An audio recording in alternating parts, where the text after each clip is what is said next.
নমস্কার, আমি জয়শ্রী। আমার নতুন একটি ব্লগে আপনাদের সবাইকে স্বাগত জানাই।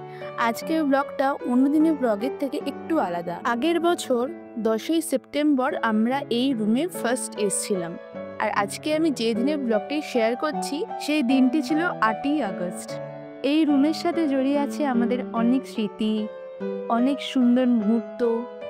মানে কৃষ্ণনগর থেকে কলকাতায় পড়তে আসা, তারপর নিজের ফ্যামিলিকে ছেড়ে বাইরে থাকা, এই জিনিসগুলো যারা প্রথমবার আসে তাদের কাছে খুব বড় একটা ব্যাপার হয়ে যায়।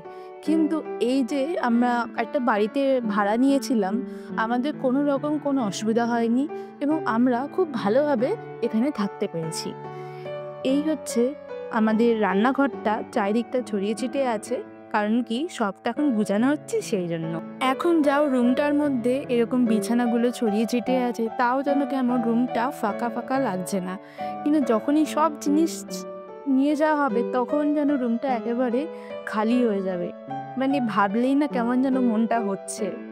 আমরা এখানে উবের বুক করে দিয়েছিলাম, এখানে ওনারা আস্তে আস্তে করে মাল নামিয়ে নিচ্ছিল এবং আমরাও সাথে সাথে নামিয়েছি। এই দেখুন সব মাল নামানো হয়ে গিয়েছে। এখন রুমটা পুরোটাই ফাঁকা। এই রুমের থেকেও বেশি স্মৃতি আমার রান্নাঘরে রয়েছে, কারণ কি আমি রান্না করতে খুব ভালোবাসি। সকালে ঘুম থেকে উঠেই গরম গরম চা বানানো থেকে রাত্রিবেলায় খাবার বানানো, সকালবেলায় রান্না করা, এই জিনিসগুলো আমি খুব মিস করব। আমি আগের ভিডিওটা আপলোড করেছিলাম এখানে, তখন রান্না করছিলাম।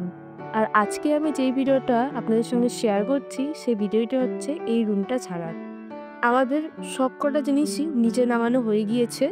উনি এক এক করে সব গাড়িতে তুলছেন আর পলিথিনের সাহায্যে ভালো মতো টাইট করে বেঁধে দিচ্ছেন, কারণ কি সেদিনকে খুব বৃষ্টি হচ্ছিল চিতেপোটা। ওই দেখুন, ওই যে 4 নম্বর যে ফ্লোরটা আছে ওইখানে আমরা থাকতাম। ওই জানলাটা দিয়ে আমরা শুধু এই বাইরের রাস্তাটা দেখতাম।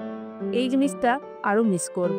আর এই রাস্তাটা, কিন্তু কিছু তো করার নেই, এক এক করে তো অনেক জিনিসই আমাদের ছেড়ে আসতেই হবে। এই দেখুন গাড়িতে সব মাল তোলা হয়ে গিয়েছে, উনি ভালো মতো পলিথিনটাকে এবার বেঁধে নেবে। তারপর আমরা রওনা দেব রুমে যাওয়ার জন্য। সবাইকে র্যাপিডো বুক করে দিয়েছিলাম আর আমি এই মালের গাড়িতে করে যাচ্ছি। এই রাস্তাটার ভিডিও আপনাদের সঙ্গে আগেও শেয়ার করেছি। এই রাস্তাটার সাথেও আছে আমাদের অনেক স্মৃতি। রোজ কলেজে যাওয়ার সময় তাড়াহুড়ো করতাম এই রাস্তা দিয়ে। এখন নতুন রাস্তা, এটি হচ্ছে আমাদের এখন নতুন পথ চলা। এই যে নতুন বাড়িতে মাল চলে এসেছে, আমরা এক এক করে সব ওপরে তুলেও নিয়েছি এবং যে ড্রাইভার কাকুটা এসেছিলেন উনিও খুব ভালো। এই হচ্ছে নতুন ঘরটার কিচেন প্লাস ডাইনিং রুম। কিচেনটা বেশ সুন্দর, ডাইনিং রুমটাও বেশ বড়, বাট বাথরুমটা একটু বেশিই ছোট। আর এটা হচ্ছে আমাদের বেডরুম। বেডরুমটা এখন অবস্থা খুব খারাপ, আমরা সব ঘুরে ঘুরে দেখছিলাম সব ঠিকঠাক আছে নাকি। তারপর সেদিনকার ভিডিও করতে পারিনি, সব জিনিসপত্র গুছাতে গুছাতে চলে গেলাম বুধবার রাত্রেবেলা। বুধবার রাত্রেবেলায় কৃষ্ণনগর থেকে আমাদের অনেকগুলো মাল এসছিল, সব এসলো অনেক রাত করেই, ওই ধরুন 3টে-4টের দিকে। এখানে সবাই মিলে খাটটাকে রেডি করছে। অনেকদিন ধরেই ভাবছিলাম এই খাটটাকে এখানে আনবো, কিন্তু কিছুতেই আনা হচ্ছিল না। তো সেই জন্য এবার যখন রুম শিফটই করলাম, তাই সব এনে নিয়ে ঠিকঠাকভাবে সেট করেছি। এই দেখুন খাট আমাদের সেট হয়ে গিয়েছে। আর আজকের ভিডিওটা বেশি বড় না, খুবই ছোট। বাবা এসেছিল, বাবা যখন আমাকে এখানে সব জিনিসপত্র দিয়ে যাচ্ছিল, ঠিক স্কুলের দিনের কথা মনে পড়ে গেল। স্কুলে যখন বাবা দিয়ে এসে যখন হুট করে চলে যেত তখন যেন খুব কষ্ট লাগতো।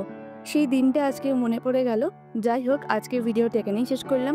ভালো লাগলে লাইক, কমেন্ট, সাবস্ক্রাইব আর শেয়ার করতে ভুলবেন না। ফেসবুক পেজ থেকে দেখলে পেজটি ফলো করে নেওয়ার অনুরোধ রইল। আবার আসবো নতুন একটি ব্লগ নিয়ে আপনাদের সামনে।